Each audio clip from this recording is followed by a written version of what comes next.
cordial saludo a los estimables amigos y amigas de Aclarando Conceptos, tanto en TVX, en YouTube y en el Facebook. Y ahora, en esta conmemoración del Día de la Independencia Nacional, a todo el pueblo salvadoreño, no importa la ideología política que tengan, ni la extracción racial que posean, todos somos hermanos. Feliz Día de la Independencia para todo el pueblo salvadoreño, mi pueblo. El 15 de septiembre, cada año, es un día de regocijo nacional, o al menos debería de serlo, por su gran trascendencia histórica, debiendo ser un periodo obligado de meditación. En este año, 194 años de la independencia nacional. Naturalmente, todos los medios hablan de la independencia, de su historia y de nuestros próceres. Palabra justa para definir a las personas que en 1821 lograron pacíficamente la independencia de España.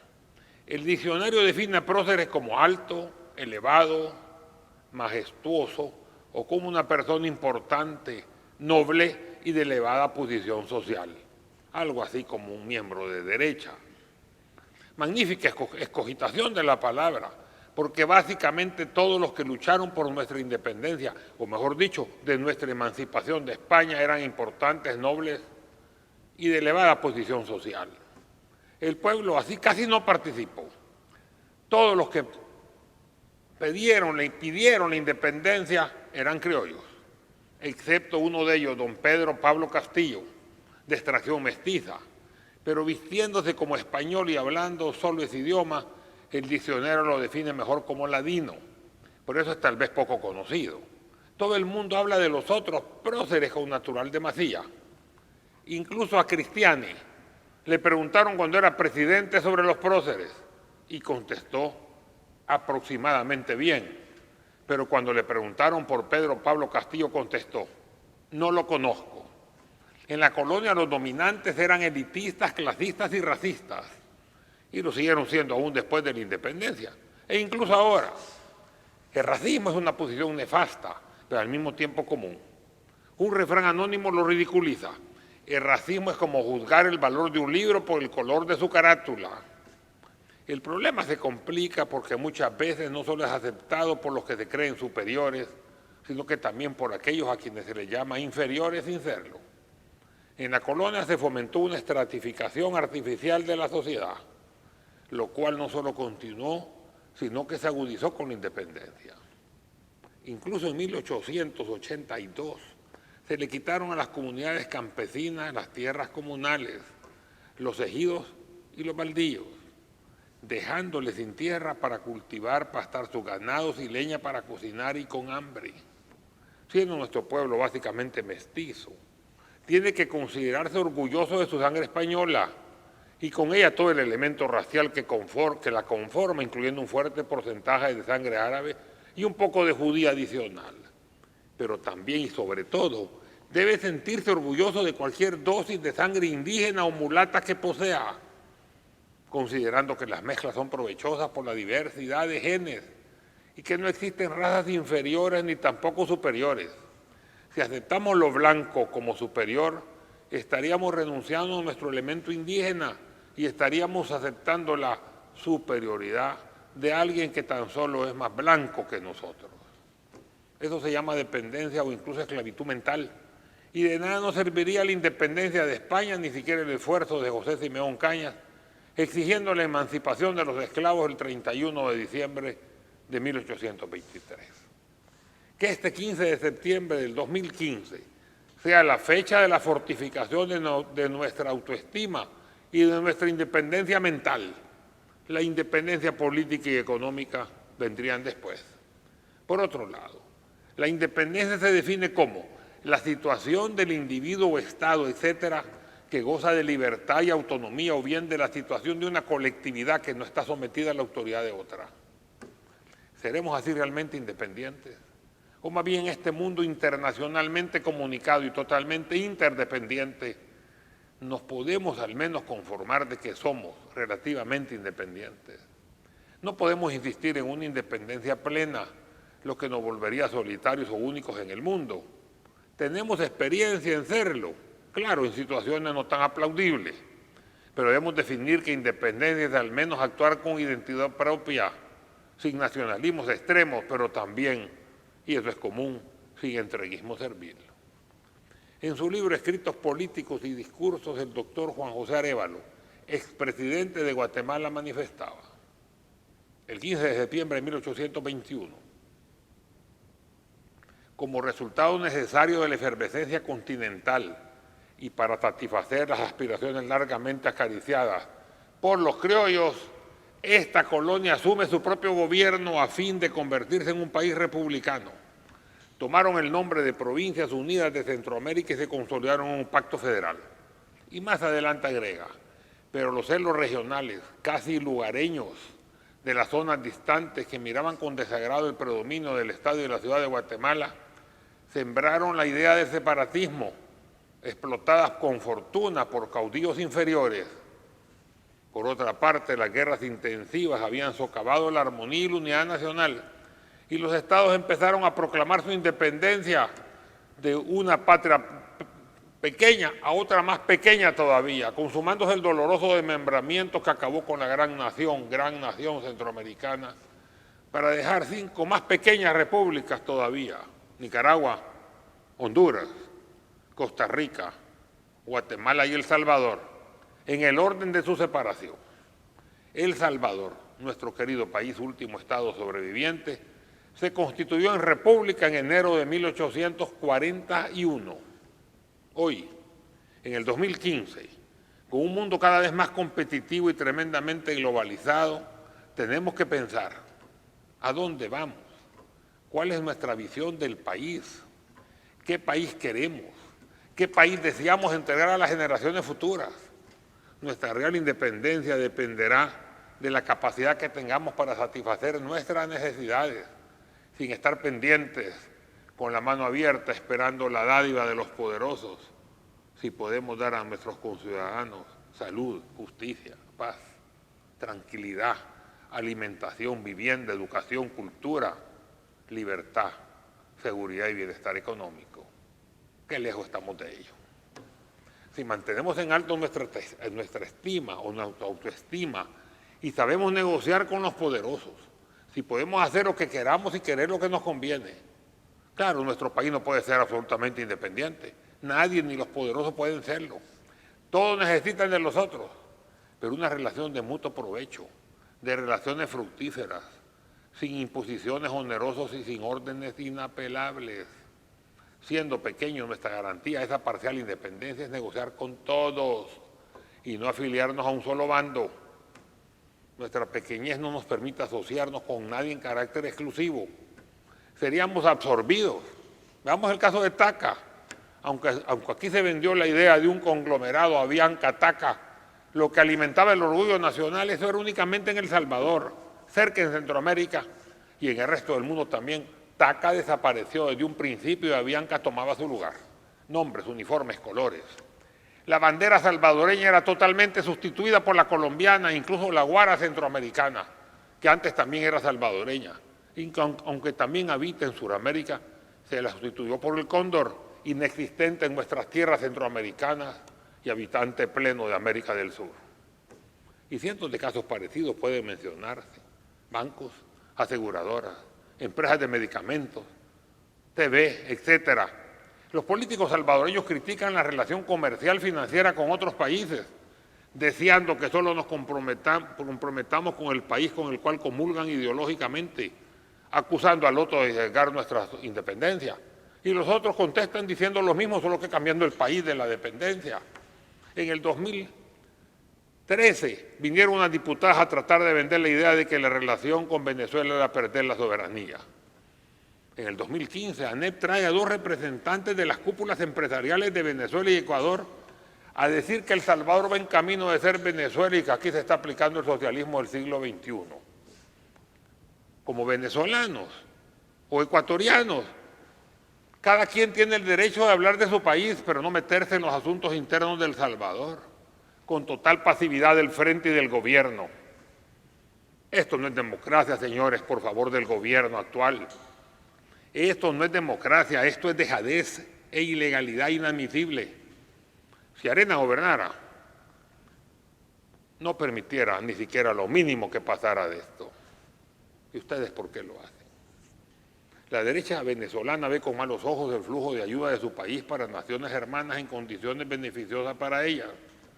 El día que gane la derecha venezolana no van a dar nada a nuestro país. Tonto es gritar desde El Salvador lo mismo. Ellos que griten. Toda ayuda o donación debe ser bien recibida y cualquier crédito es provechoso de cualquier parte del mundo, solo si no tienen intereses o condiciones onerosas como otras veces se firman. Dependencia. Eso no viene del dinero que te den, sino del sometimiento mental. España durante la colonia nunca dio nada, quitaba, se llevaba todo y todos estaban sometidos. Muchos desean volver a ser colonia. Otros prefieren ser ellos los colonialistas, los máximos dirigentes, como dijo un dueño de periódico en una declaración hace algún tiempo. ¿Quién va a elegir a los candidatos? Pues tenemos que ser nosotros, los dominantes, los que controlamos el país. Los demás tienen que representarnos, pero aceptar los que les pagamos a ellos, que somos los que tenemos que mandar. Muchos creen que los que usufructan el poder y el dinero y que tienen por derecho divino seguir haciéndolo, son los que tienen que quedarse con la mayor parte de los ingresos nacionales. Pero ver al sur, olvidándose que el norte existe, es tan negativo como hacerlo al revés. Tenemos que comerciar y negociar con todos, en especial con Estados Unidos y también con Venezuela, aún con su crisis de petróleo, porque son los dos países que están dispuestos masivamente a ayudarnos. Negociar con varios financieramente fuertes o medianamente fuertes es la única forma de no ser absorbido por uno solo.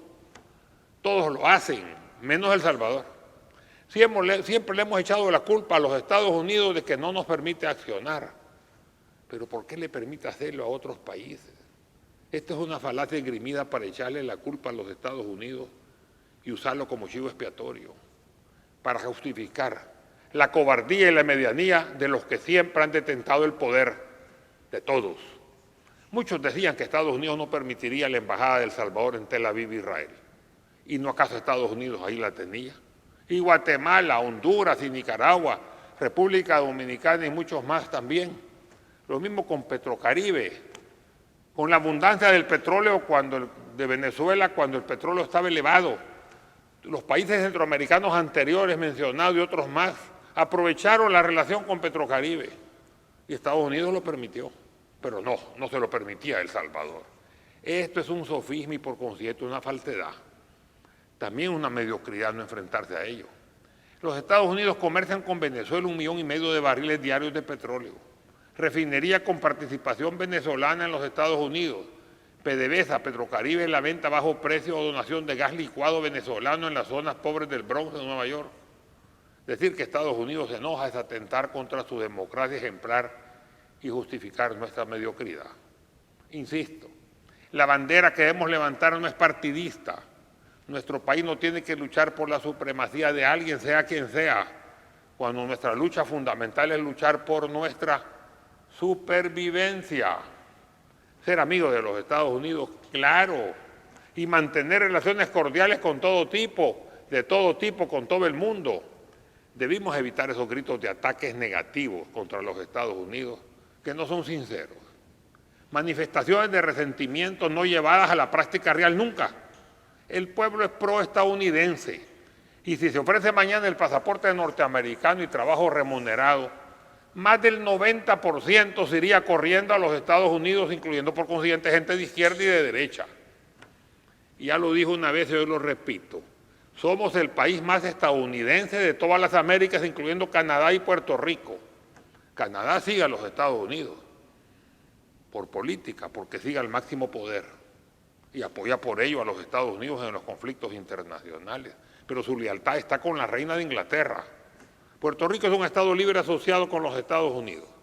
Hasta la primera votación positiva fue en el 2012, por escasísimo margen después de 52 años por ser un nuevo Estado, y que tan solo esa votación positiva, raspada por cierto, es el primer paso en el largo camino de conseguir la estatidad y que podría revertirse. El Salvador a la primera votación sacaría una amplia mayoría calificada e incluso más. Claro, el sí. Yo votaría que no. Amigo de los Estados Unidos, sí, pero independiente. y no me cambiaría nunca mi nacionalidad de salvadoreño por nacimiento, que la siento con mucho orgullo, con mayor razón en aquellos países donde no hay doble nacionalidad, como Colombia o los Estados Unidos. Si estamos dispuestos a cambiar de nacionalidad, o lo hemos hecho, no tenemos derecho a celebrar nuestra independencia. Celebremos mejor la independencia de nuestra nueva patria. Haciendo un poco de historia, por la brevedad del programa voy a simplificar unos pocos ejemplos. Primero, empezamos como Provincias Unidas de Centroamérica, aunque México intentó anexarnos con la complacencia de Guatemala, aunque El Salvador se opuso. Luchamos por no ser anexados por México, pero no por una actitud de independencia. Esa es la idea que me vendieron cuando yo era pequeño en el colegio, pero la realidad es que añoramos en ese mismo momento ser absorbidos por los Estados Unidos. En efecto, en enero de 1822, a escasos meses de ser declarados independientes de España, se decretó en Guatemala la anexión de Centroamérica a México, con lo cual nuestro país manifestó su desacuerdo desatándose un conflicto armado. El 5 de diciembre de 1822, un recién formado Congreso salvadoreño decretó la anexión unilateral de nuestro país a los Estados Unidos de América. Manuel José Arce junto a Juan Manuel Rodríguez, nuestros principales próceres, o entre los principales próceres, fueron a Washington a negociar el decreto de anexión sin condiciones. Podríamos haber sido incluso su basurero. Seguimos independientes simplemente porque Estados Unidos no nos quiso. Nuestros próceres ofrecieron a nuestro país en bandeja de plata, algo que continuamente hacemos, pero al menos en ese momento no rechazaron. Segundo, el 28 de abril de 1865, siendo presidente de la República el doctor Francisco Dueñas, la bandera salvadoreña se volvió casi una copia de los Estados Unidos, solo que con 9 franjas y 9 estrellas los departamentos de esa época y colores intercambiados. Al igual que con la bandera de Estados Unidos, que las estrellas aumentaban con cada nuevo estado, aunque las franjas iniciales continuaban siendo inalteradas, se fueron agregando estrellas hasta completar 14 en 1875, aunque las franjas no se aumentaban. Una copia no solo estática, sino que dinámica y siempre de los Estados Unidos. Tercero, Francisco Flores, siendo presidente de nuestro país y por lo tanto representante de todos los salvadoreños, manifestó públicamente que el momento más feliz de su vida fue cuando el presidente George W. Bush lo llamó su amigo. Todos los demás acontecimientos de su vida fueron minimizados, hasta el punto de preferir que Bush hijo le dijera amigo antes de presidir nuestro país y representar casi 7 millones de salvadoreños que todavía no hemos querido o podido emigrar. Tampoco valemos. Ni siquiera se percató que en Texas y Nuevo México se acostumbra llamar amigo a los chicanos que hablan español y tienen apariencia mestizo, mulata y usan sombrero. Y el presidente Bush es de Texas. Ahora que Flores está en problemas, pudo ya comprobarse haberlo llamado amigo, era una amistad profunda y duradera o una expresión coloquial común y sin importancia. En este 194 aniversario de la independencia de España, en todos los medios se leen las mismas biografías y anécdotas, las mismas fotos y mensajes. Yo no quiero sumar unos minutos más de lo mismo, por ello unos comentarios finales. ¿Seremos capaces de profundizar en la senda del progreso o continuaremos con esa historia generalmente desteñida? Tenemos que tener el empuje de la juventud, ese ímpetu poderoso. La juventud no discute sus fuerzas, sino que las ejerce y hasta las supone y no duda si es o no capaz. Y al mismo tiempo, con la serenidad plena de hacer las cosas bien a través de la experiencia, capacidad de trabajo, capacidad de lucha, posibilidad de éxito. Sirve este efemérides para renovar nuevos bríos y viejas esperanzas para un mundo mejor y para un país menos dependiente, que piense en su pueblo, en el entendido que pueblo somos todos y que brinde la solución más adecuada a la problemática nacional. Debemos recordar permanentemente lo que dijo Martin Luther King, el mártir afroamericano que no cedió a las presiones del establishment. Nadie se nos montará encima si no doblamos la espalda. Muchas gracias.